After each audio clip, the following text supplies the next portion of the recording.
Praise lord. దేవుని నామానికే స్తుతి కలుగును గాక. మీకు అందరికీ క్రిస్మస్ శుభాకాంక్షలు అండి. ఒక చిన్న పల్లవి పాడతాను. దూత పాట పాడుడి, రక్షకున్ స్తుతించుడి, ఆ ప్రభుండు పుట్టెను బెత్లెహేమునందునన్, భూజనంబుకెల్లను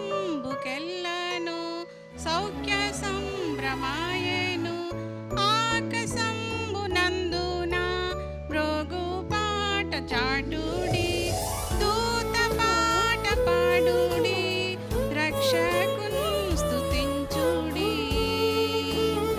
ఆమేన్. క్రిస్మస్ ఈ క్రిస్మస్ మన ప్రపంచ దేశానికి ఎంతో ఘనంగా జరుపుకునే క్రిస్మస్. మన క్రిస్టియన్ సోదరులే కాదు, హిందూ సోదరులు అందరూ కూడా క్రిస్మస్ను ఎంతో ఘనంగా జరుపుకుంటారు. దేశాలలో, ప్రపంచ దేశాల్లో కూడా. ఈ క్రిస్మస్ అనేది ఏంటంటే యేసుక్రీస్తు వారు సర్వలోక మానవాళికి సంతోషాన్ని, సమాధానాన్ని, మరి రక్షణను ఇవ్వడానికి మరి క్రిస్మస్ అనేది దేవుడు మన కొరకు రక్షకుడిగా పుట్టి ఉన్నాడు. ఈయన మనల్ని, పాపులమైన మనల్ని రక్షించడానికి ఆయన మన పాపభారాన్ని, శాపభారాన్ని ఆయన మోసి మనల్ని రక్షించడానికి రక్షకుడిగా ఈ లోకానికి వచ్చి ఉన్నాడు.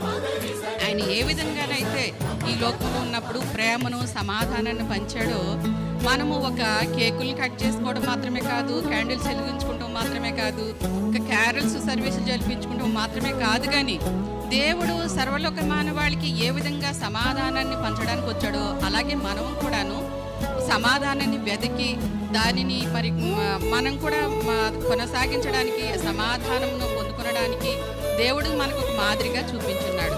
దేవుడు ఏ విధంగానైతే మనల్ని రక్షించడానికి వచ్చాడో మనం కూడా మనల్ని రక్షించుకుని ఆయన రక్షణ మార్గంలో జీవించడానికి దేవుడు మనకి ఒక మాదిరికరంగా చూపించాడు.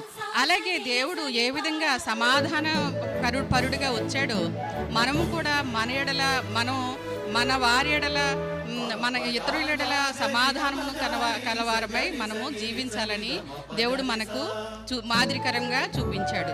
ఈ క్రిస్మస్ అంటే దేవుని ఆరాధించడం, దేవుణ్ణి పూజించడం కనుక క్రిస్మస్ అంటే మనల్ని మనము సరి చేసుకుని, ఒక సంవత్సరానికి వచ్చే క్రిస్మస్ ఒకరోజు మాత్రమే కాదు, కానీ మనం ప్రతిరోజు కూడాను మన తోటి వారితో ఏ విధంగా ఉంటున్నామో, మనల్ని మనము ఏ విధంగా మరి సరి చేసుకుంటున్నాము అనేది మనం వెతికి వెంటాడి, సమాధానాన్ని వెతికి దానిని వెంటాడమని దేవుడు ఏ విధంగానైతే మనకి సెలవిచ్చాడో అదేవిధంగా మనం కూడా ఆ విధంగా అదే బాటలో నడిచినట్లయితే ఇదే దేవుడు మనకు అనుగ్రహించిన క్రిస్మస్గా మనం భావించి ఆ విధంగా మనం నడుచుకోవాలి.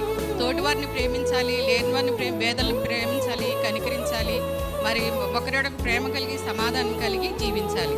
ఇదే మరి క్రిస్మస్ అంటే మన ఒకరిొకరికి ప్రేమ కలిగి, సమాధానం కలిగి ఉండడం, సంతోషంగా, ఆనందంగా జీవించడం. ఈ విధంగా మనం అందరం జీవించాలని, ఉండాలని, మరి క్రిస్మస్ దీవులు మీకు అందరికీ మెండుగా కలగాలని నేను సెలవు తీసుకుంటున్నాను. Happy Christmas.